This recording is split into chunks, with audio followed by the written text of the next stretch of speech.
지난 주일 야복 강가에서 환도뼈가 부러진 야곱, 하나님의 은혜와 긍휼을 그가 경험했을 때 오늘 그 땅은 야복 강가였지만 그곳에서 분이엘의 경험을 합니다.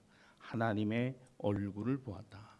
오늘 우리의 삶의 자리가 늘 씨름이고 늘 힘겹고 어려워도 하나님의 얼굴을 보는 은혜가 우리 가운데 있게 되기를, 또한 지난주에 함께 나눈 은혜 가운데에서 베델의 하나님은 오늘 분이엘의 하나님으로 오늘 야곱의 인생 전체는 오늘 이 신앙과 믿음 안에 있었다고 함께 은혜를 나누었습니다. 자, 오늘 본문은 뜻하지 않게 당하게 되는 인생의 깊은 수렁, 때로는 풍랑, 그리고 어려움 가운데에서 주님이 우리를 어떻게 찾아오시고 만나주시는가, 오늘 이거에 관한 이야기이기도 합니다. 자, 가정으로 보면 이제 아브라함에게서 이삭과 야곱을 지나 요셉과 그 형제의 이야기들로 창세기의 내용은 넘어갑니다. 창세기 37장은 야곱의 가정에 아들들이 있었습니다. 그런데 그 중에서 특별히 야곱의 사랑을 독차지한 아들이 있었으니 그가 곧 요셉이었습니다. 요셉은 17세에 오늘 그의 삶에 큰 전환점을 맞이하게 됩니다. 아버지의 특별한 사랑을 입고 채색 옷을 입었으며 오늘 그는 꿈을 꾸었고 형들로부터 인정을 받은 것이 아니라 미움과 시기를 당하게 됩니다. 창세기 37장 4절에 보면 그의 형들이 아버지가 형들보다 그를 더 사랑함을 보고 그를 미워하였다, 이렇게 말합니다. 야곱의 가정의 이 아들들이 오늘 서로의 반목과 질시, 시기가 끊어나지를 않았다라는 겁니다. 여러분, 가만히 보면 사람이 모인 곳에는 항상 그런 것 같아요.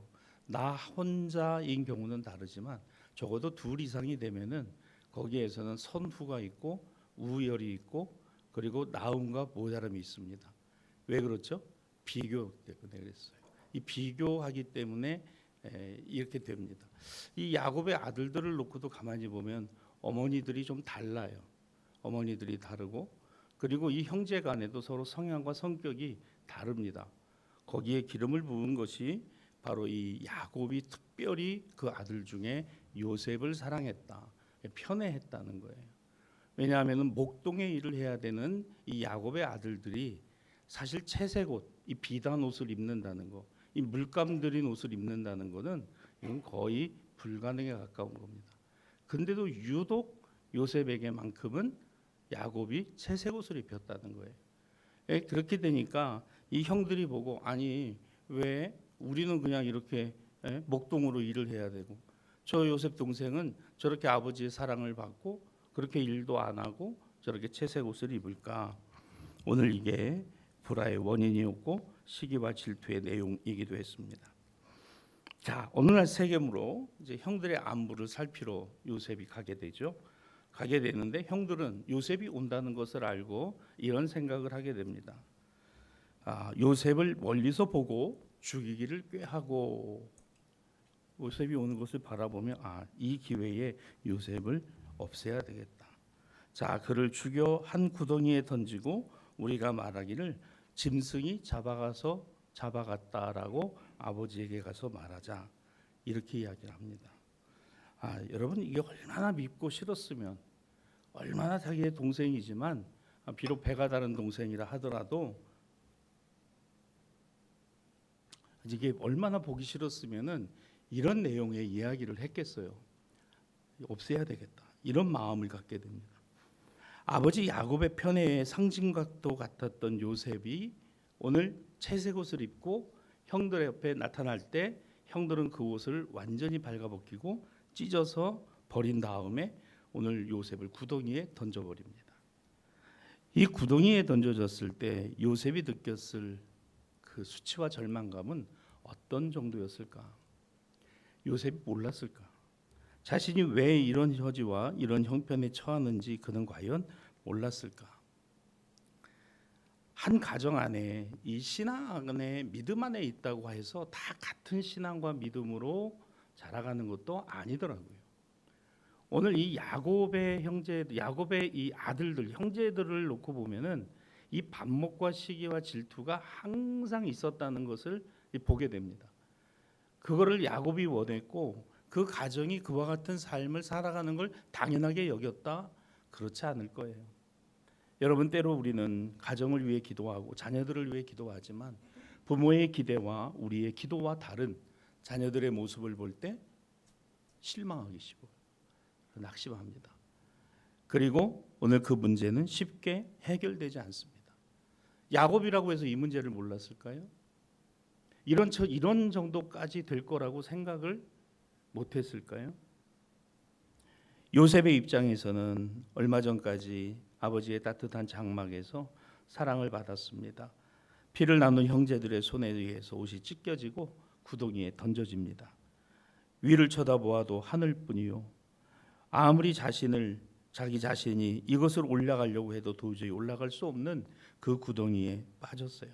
그리고 위에서 형들은 비난을 합니다. 차가운 형들의 소리만 들려옵니다. 바로 거기가 어딜까? 요셉이 있는 바로 그 자리. 얼마 전까지는 장막이었고 집이고 따뜻한 보금자리였지만 지금 요셉이 있는 그 자리는 어둠과 절망으로 절대로 내 힘으로는 빠져나올 수 없는 곳입니다. 절대로 내 힘으로는 빠져나올 수가 없어요. 아무리 발버둥을 쳐도 빠져나올 수 없는 고립과 절망의 자리였습니다. 자, 이런 인생과 삶을 우리도 살아가다 경험하고 맞닥뜨릴 때가 참 많이 있습니다.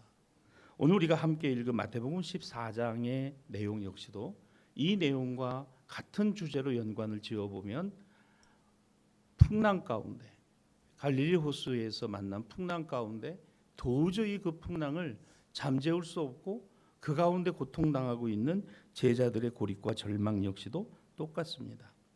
주님의 말씀을 따라서 배를 타고 건너편으로 건너가던 제자들은 그물 한복판에서 바람이 불어 거센 물결에 말미암아 오늘 배가 흔들리고 배가 쪼개지게 생겼어요. 사방은 캄캄한 어두움이 그리고 집어삼킬 듯한 밀려오는 파도가 금방이라도 이 배를 조각낼 것 같습니다. 마태복음 14장 24절은 이미 이 배가 그 물 한가운데 이르렀을 때 바람이 거스르고 물결로 말미암아 고난을 당했다 이렇게 표현해요.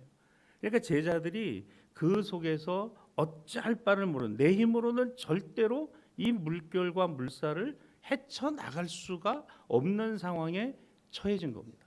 그 상황에 맞닥뜨려진 거예요. 그 시간이 제4시였다 그래요. 제4시. 성경에서 제4시는 새벽 3시부터 6시까지입니다. 그러니까 가장 깊은 밤에 가장 큰 폭풍우를 만난 오늘 제자들과 그 제자들이 탄 배는 마치 구덩이에 내 힘으로가 아니라 내 능력으로가 아니라 도저히 자신으로서는 할 수 없는 그 구덩이에 빠진 요셉처럼 제자들도 고립무원의 상황에 처해진 겁니다. 우리가 인생을 살아가다 보면 요셉 같은 경우를 당하기도 하고 제자들이 마주한 것과 같은 상황이 우리 안에 처해지기도 합니다. 때로는 우리가 정직하고 바르게 살아보려고 하지만 그렇게 됐을 때 세상에서는 우리가 오히려 손해보는 것과 같은 인생일 때도 있습니다. 믿었던 사람이나 믿었던 환경이나 믿었던 조건에 무너질 때가 있고 때로는 그로 말미암아서 내 마음이, 내 생각과 내 온통 모든 것이 전부 밑바닥으로 떨어지는 것과 같은 경험을 할 때도 있습니다. 생각지도 못했던 풍랑이 있는 것과 같이 갑작스럽게 낭패를 당하고 시련이 찾아오고 나의 삶의 기반이 내가 어찌할 바를 모른, 내가 어떻게 할 수 없는 그와 같은 상황에 처할 때도 있습니다. 오늘 이와 같은 상황들이 우리에게 올 때 우리는 어떤 생각과 어떤 마음을 갖고 있습니까?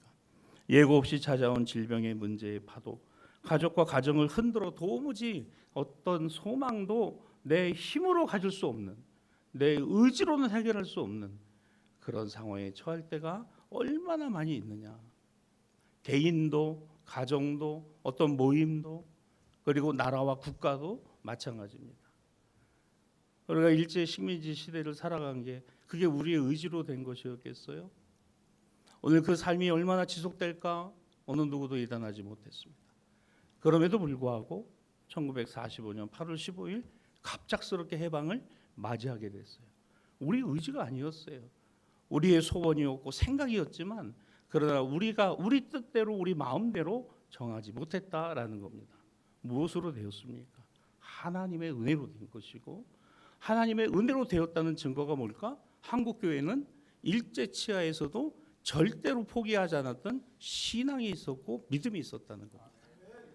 사랑하는 여러분, 내가 원치 않는 시련을 당하고 구덩이에 빠지고 폭풍을 만나고 시련을 당할 때 내 힘으로 안 된다는 걸 내가 깨닫고 알았을 때 할 수 있는 방법은 오직 하나, 주님을 부르는 거예요. 주님의 이름을 부르는 겁니다. 주님을 바라보는 거예요. 오늘 이것 외에는 방법이 없다는 겁니다. 오늘 성경이 우리에게 보여주는 증거입니다. 하나님, 저는 왜 이 깊은 구덩이에 빠져야 합니까? 하나님, 왜 내 인생에는 이토록 삭막한 풍랑이 그치지를 않는 겁니까? 하나님, 왜 날마다 내 삶에는 어려움만이 찾아오는 것일까? 탄식하며 울며 때로는 절망하며 때로는 힘겨워서 어찌할 바를 모르는 이 절망의 사시, 그 새벽이, 그 밤이, 그 기쁨이 우리에게도 있을 수 있다라는 거죠. 자, 바로 이제 그때예요. 그때 마태복음 14장 25절은 밤 사경 그 깊은 시간에 예수께서 그 바다 위로 걸어오시더라는 거예요.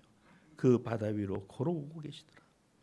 내가 가진 세상에서의 힘과 물길 바람의 때를 안다고 노련한 인생의 노적기 기술로 도저히 이 물길을 헤쳐나갈 수 없습니다. 어느 정도까지는 되는 거예요. 기술이 있으니까, 내가 좀 아니까. 그런데 그 이상은 우리가 할 수 있는 것이 아니더라는 겁니다. 여러분 생각해 보세요. 오늘 이 배에 있는 예수의 제자들, 특히 베드로와 안드레, 야고보와 요한은요 어부였어요. 그리고 이 갈릴리 바다를, 갈릴리 호수를 너무나 잘 아는 어부들입니다. 그러나 그들이 잘 안다고 해서 이 풍랑과 이 어려움과 이 시련 앞에서 그들의 기술로, 그들의 방법으로 이거를 뚫고 나가서 해결할 수 있느냐? 해결할 수 없다는 겁니다. 여러분, 내가 해결할 수 있는 거라면 해결하면 되는 거예요. 그러나 그렇게 되지 않을 때가 훨씬 많다는 겁니다. 오늘 이 말씀 안에서 우리가 깨달아야 하는 것이 바로 이것입니다. 헤어날 수 없는 깊은 구덩이, 풍랑이는 바다에 갇힌 그런 나를, 그런 우리를 주님은 결코 외면하거나 버려두시지 않았다는 겁니다. 요셉이 구덩이에 빠졌을 때도 마찬가지예요. 여러분, 요셉이 구덩이에 빠져서 자기 힘으로는 나올 수 없고 형들은 이미 그를 죽은 셈 치고 떠나버렸지만 오늘 요셉을 건지신 이가 하나님이시니 오늘 그 길을 지나가던 대상들에 의해서 오늘 그 형들이 그 요셉을 팔아버렸어요. 은전을 받고 던져서 팔아버렸습니다. 사실은 죽이자 그랬어요. 사실은 죽여야 된다고 했습니다. 그러나 형제들 간에는 의견이 항상 맞는 것도 아니었어요. 아니야, 그렇게 되면 안 돼. 그래서 차라리 팔아버려요. 애굽으로 가는 상인들에게 오늘 자신의 동생을 팔아버린 거예요. 여러분, 어떻게 보면 그 구덩이에 빠진 요셉을 건지신 것이 하나님이시다. 그런데 방식은 참 그래요. 돈을 주고 대상에게 팔아서 넘겨지는. 오늘 요셉은 자신의 인생을 놓고 내가 괜히 꿈 얘기를 형들에게 했나 보다. 야, 내가 괜히 이런 얘기를 해가지고 이런 상황을 닥치는구나. 여러분, 성경은 요셉의 그때의 나이가 17세라 그랬어요. 17살입니다. 결코 적지 않은 나이예요. 오늘 형들이 싫어할 거 뻔히 알면서 그런 이야기를 갖다가 하고 있는 요셉도 참 철이 없습니다. 그런데 그 요셉이 결국은 그 구덩이에서부터 자신의 인생을 건지시는 하나님의 역사를 경험한다는 거예요. 구덩이에서 경험합니다. 감옥에서 경험합니다. 애굽의 총리의 자리에서 경험합니다. 형들과의 해우에서 경험합니다. 아버지와 가족 전체를 고센 땅으로 이끌어오면서 경험합니다. 마지막 세상 떠날 때 요셉이 유언을 하죠. 나의 유고를 여기에서 두지 말고 오늘 우리의 자손들이 가나안 땅, 우리 민족 선조들의 땅으로 돌아갈 때 내 유골도 가지고 가다오. 그것이 창세기 50장의 마지막 내용이에요. 그러니까 오늘 이 내용을 가만히 놓고 보면 야곱의 일생도, 요셉의 일생도, 이삭의 일생도, 아브라함의 일생도 결코 평탄대로의 삶을 살아가지 않았다는 겁니다. 인생의 평탄대로가 어디 있어요? 인생에 문제 없는 인생이 어디 있습니까? 항상 좁은 길이고 때로는 험곡에 떨어지고 때로는 태산을 넘어가야 하고 때로는 풍랑을 만나고 때로는 시련이 찾아오고 때로는 가정에 어려움이 찾아오기도 합니다. 오늘 한 배에 타고 있는 사람들의 생각이 다르기도 합니다. 같은 형제지만 생각이 다르기도 해요. 오늘 그와 같은 상황 안에서 성경은 우리에게 이것을 보여줍니다. 마태복음 14장 27절이에요. 그 무리로 오신 예수께서 이렇게 말씀하세요. 안심하라. 내니 두려워하지 마라. 안심하라. 두려워하지 마라. 왜? 예수님 때문에. 예수님 때문에. 사랑하는 여러분, 내 삶의 구덩이가 나를 품고 있고 내 인생의 삶이 폭풍낙엽 같은 추풍낙엽처럼 떨어지는 그와 같은 흔들리는 배 위에 있다 하더라도 오늘 이 음성이 들려왔으면 좋겠어요. 안심하라. 두려워하지 마라. 내가 너와 함께 있다. 너의 어려운 처지도 형편도 힘겨운 삶도 오늘 그 안에 내가 고통당하고 눈물 흘리고 아파하는 것 내가 알고 있다. 내가 너와 함께 있다. 안심해라. 두려워하지 마라. 구덩이에 던져진 요셉, 형들은 요셉을 구덩이에 던지고 애굽으로 향하는 상인에게 은 20전에 팔아넘겼어요. 형들의 눈에는 요셉을 완전히 매장하고 이제 끝났다고 생각을 했습니다. 오늘 성서정과 시편 105편 17절은 이 사건을 이렇게 해석해요. 그가 한 사람을 앞서 보내셨으니 요셉이 종으로 팔렸도다. 여러분 시편 105편의 말씀에서 그가 한 사람을 앞서 보내, 그는 누구예요? 하나님이십니다. 하나님이 요셉이 애굽의 뭐로? 종으로 팔려가게 하신 것은 형들을 통해서 구덩이에 떨어지고 구덩이에서 어찌할 바를 모르는 그 요셉을 먼저 애굽에 보내신 이유가 105편에는 설명되어 있다는 거예요. 가정을 구원하고 형제들을 용서하고 그 민족을 살리는 일에 요셉을 17세 소년의 이 삶을 하나님께서 붙드셨다는 겁니다. 사랑하는 여러분, 구덩이에 빠져도 풍랑을 만나도 내 인생을 하나님이 붙들고 계시다라고 믿는다면 두려움, 때로는 걱정과 근심이 우리 안에 있을지라도 다시 우리는 말씀 앞에서 그렇습니다. 주님, 내가 주님으로 안심하고 내가 주님으로 두려워하지 않겠나이다. 이게 일제시대 때 한국교회의 기도였어요. 누가 뭐라 그래도 한국교회는 하나님 앞에, 아니 일본 천황이 하나님 아니야. 하나님이 하나님이셔.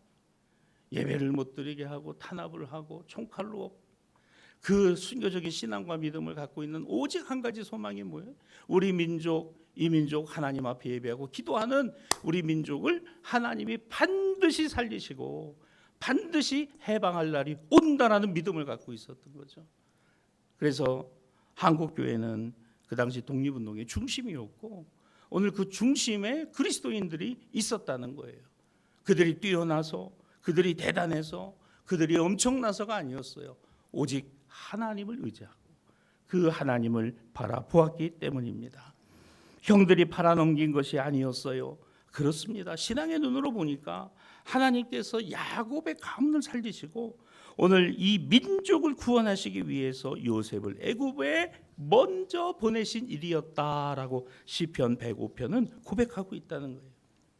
여러분, 시간이 한참 지나 보니까 오늘 우리의 자녀들이 그래도 내가 철없을 때 내가 참 이렇게 부모님 속삭이고 있을 때 우리 엄마 아버지 나를 위해서 늘 기도해 주셨던 게 그게 그 마음에 새록새록 일어나.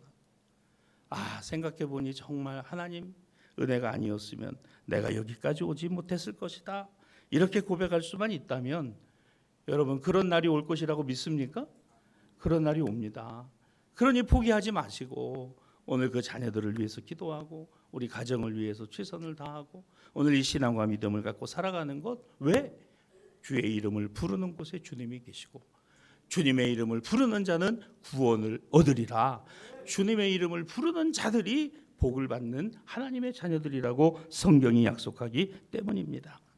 사랑하는 성도 여러분, 요셉이 던져진 그 어두운 구덩이 속에서도 이스라엘을 향하는 상인들의 낙타의 등 위에서 애굽으로 가는 그 길이 이 모든 하나님의 손길이 오늘 그 가운데 함께하고 있음을 성경은 우리에게 보여줍니다. 내가 혹시 빠진 구덩이가 있습니까? 나를 향해 밀려오는 파도가 있습니까? 하나님의 손길이 미치지 못하는 자리가 아니고 하나님이 막지 못하시는 일이 아닙니다. 그 누가 뭐라 그래도 거친 파도가 날 향해 와도 오늘 험산줄령이 내 앞에 놓여져 있다 할지라도 오늘 내 인생의 길을 내가 걸어가는 것과 같은지라도 그 길에 하나님이 함께 하시고 그 길에서 나를 기다리시고 나를 부르시고 오늘 그 가운데 함께하여 주시는 주님이신 줄로 믿습니다. 그래서 거친 파도가 날 향해 와도 주와 함께 날아오르리, 내가 주님과 함께 오늘 이 길을 걸어가리라 라는 이 신앙과 믿음이, 이 고백이 오늘 저와 여러분에게 있게 되기를 주님의 이름으로 축원합니다. 주님은 내 삶의 현장을 아세요. 눈물의 바다 위에서 힘겨워하는 나를 아십니다. 그러면 뚜벅뚜벅 걸어오셔서 말씀하십니다. 그리고 나의 걸음을 인도해 주십니다. 자, 이 은혜가 있었어요. 이제 베드로가 그 배 위에서 그거를 보면서 야, 주님이 그 폭풍 가운데 그 바다 위에서 그 물 위에서 우리에게 안심하라, 나다, 두려워하지 마라. 이야, 이 얼마나 큰 은혜예요. 이 은혜가 베드로에게 즉각적인 하나의 반응을 일으켜요. 마태복음 14장 28절입니다. 주님, 만일 주님이시면요, 나를 명하셔서 물 위로 오라 하소서. 주여, 나도 그 물 위로 오라 하소서. 참 이런 정도의 참 배짱은 있어야죠. 그죠? 주님, 거기에서 이리 오시옵소서가 아니라 주여, 나도 그 위를 걸어서 주님 앞에 가기를 원합니다. 따라합시다. 주님은 마음도 좋으시다. 뭐라고 하세요? 오라, 오라. 저는 이 말씀이 너무 은혜가 됐습니다. 아니, 내가 갈게가 아니라 오라.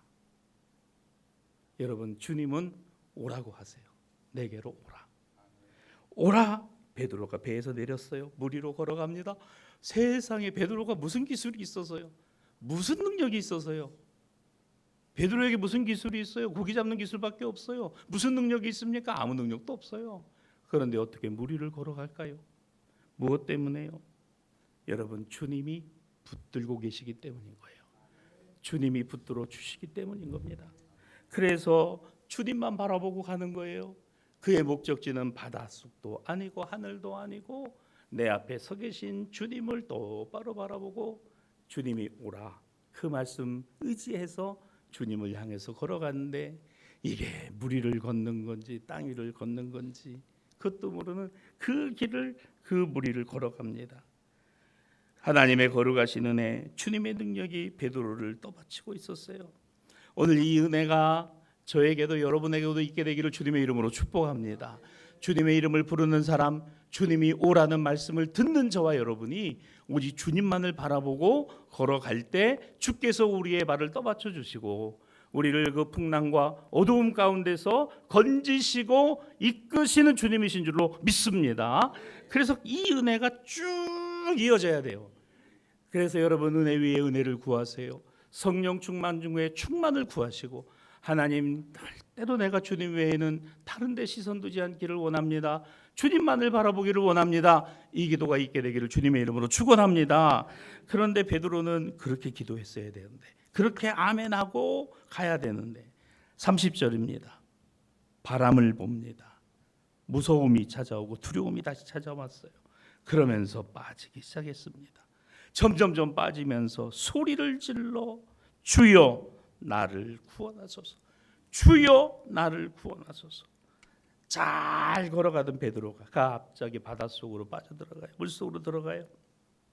주님 얼굴 바라보던 시선을 놓치고 거세게 불어오는 바람과 출렁이는 파도를 바라보는 순간 그는 그 물에 빠지기 시작했어요. 주님을 바라볼 때는 풍랑도 밟고 섰지만 이 문제와 어려운 환경을 내가 바라볼 때는 주님이 보이지 않더라는 거예요. 여러분, 주님을 바라보면 걸어갈 수 있는 길이지만 주님을 놓치는 순간에는 내게 방법이 없다는 것을 깨닫게 되는 현실을 마주하게 됩니다. 사랑하는 여러분, 마주했어도 그 같은 현실이 됐어도 포기하지 않아야 될 한 가지가 있어요. 주님의 이름을 부르십시오. 주님, 저에게 주신 은혜를 따라 살다가 제가 은혜를 잊어버렸습니다.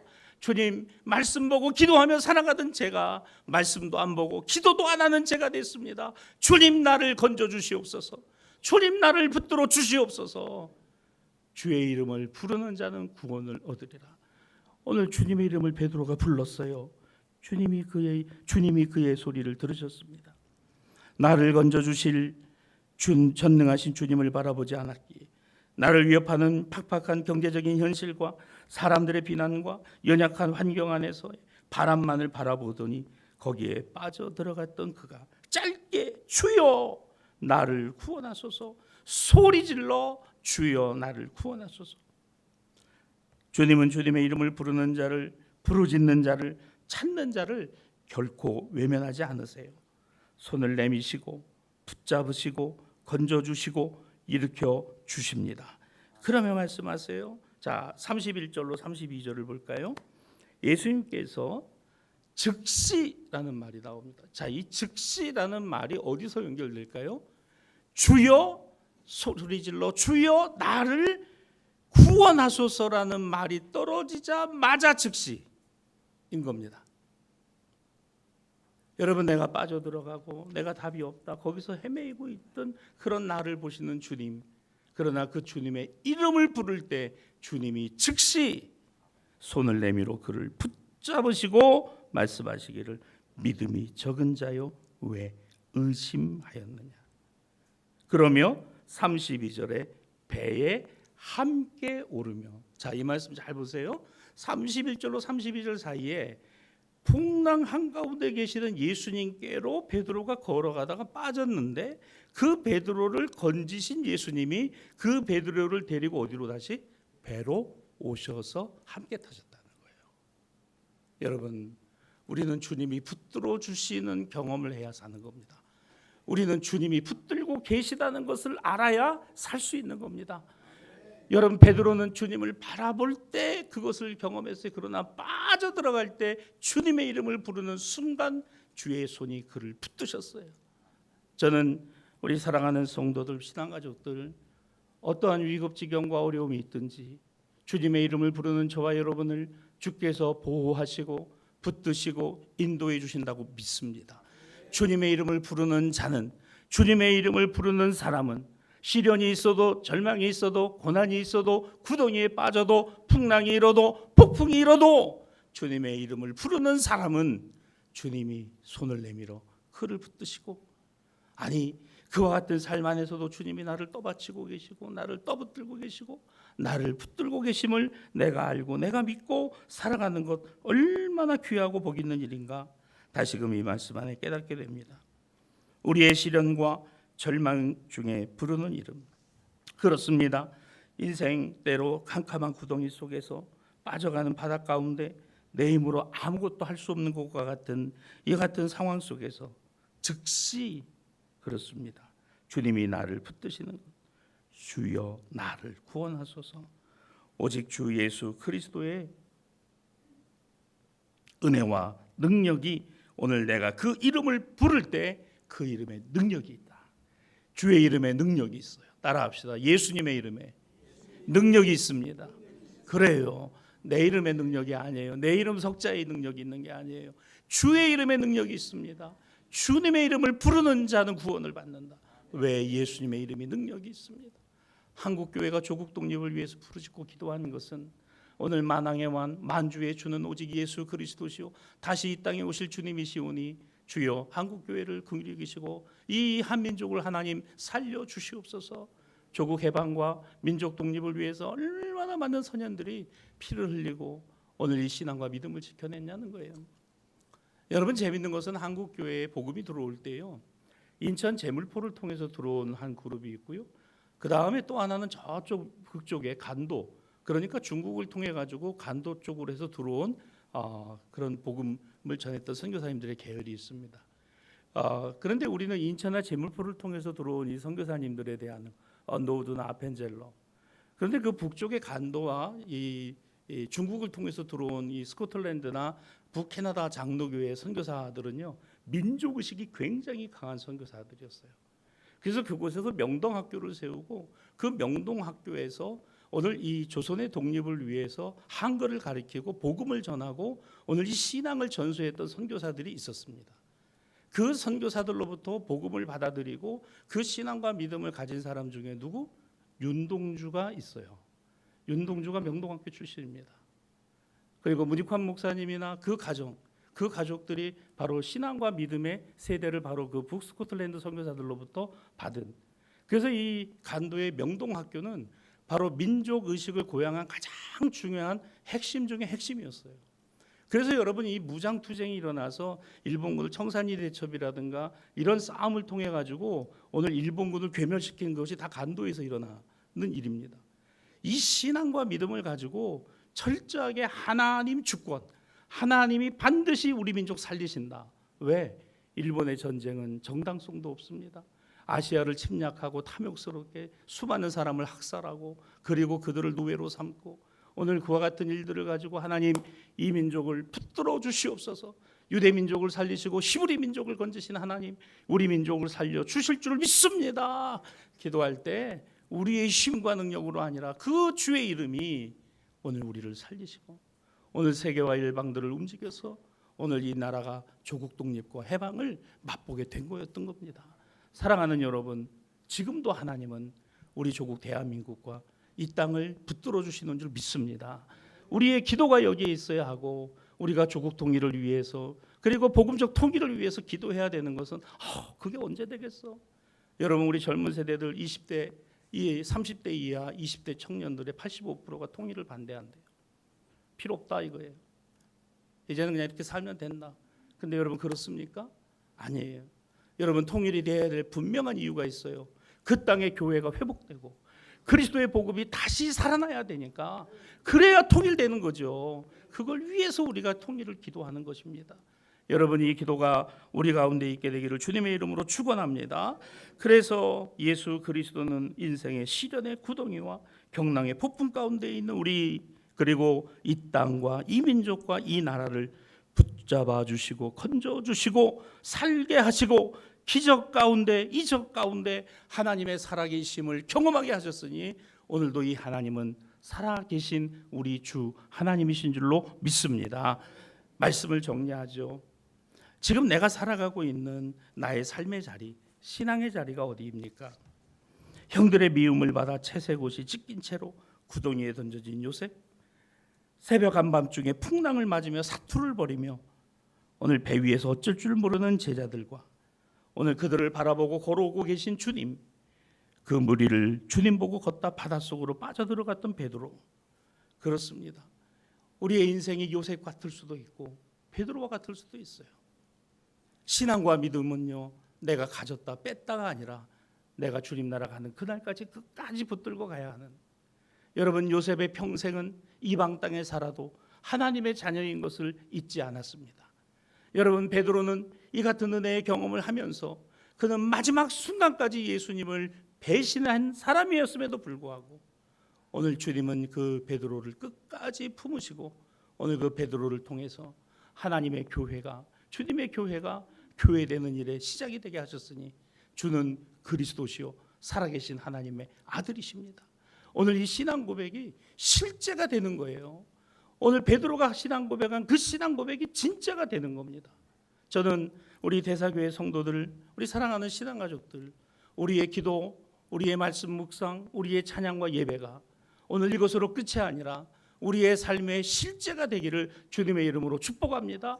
절망과 시련, 고난과 어려움, 구덩이와 폭풍, 바로 그 가운데서 주님의 이름을 부르는 사람은, 주님의 이름을 부르는 나는 오늘 그 주님의 손을 붙들고 다시 일어서고 걸어가고 그리고 주님의 기적과 이적을 보는 하나님의 자녀가 될 줄로 믿습니다.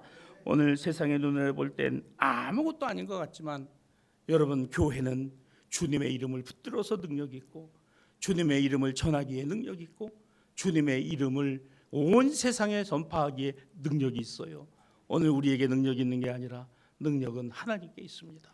그 하나님께 있는 능력이 저와 여러분 가운데도 이어지기를 주님의 이름으로 축원하고, 우리를 위협하는 어떤 세상과 위험과 파도 가운데서 두려워하지 말고 끝까지 우리 주 예수 그리스도를 바라보며 오늘 주여 주여 주여 나를 구원하여 주옵소서, 오늘 날마다 이 신앙과 믿음의 고백이 우리 가운데 널리 널리 울려나게 되기를, 울려 퍼지게 되기를 우리 주님의 이름으로 축원합니다.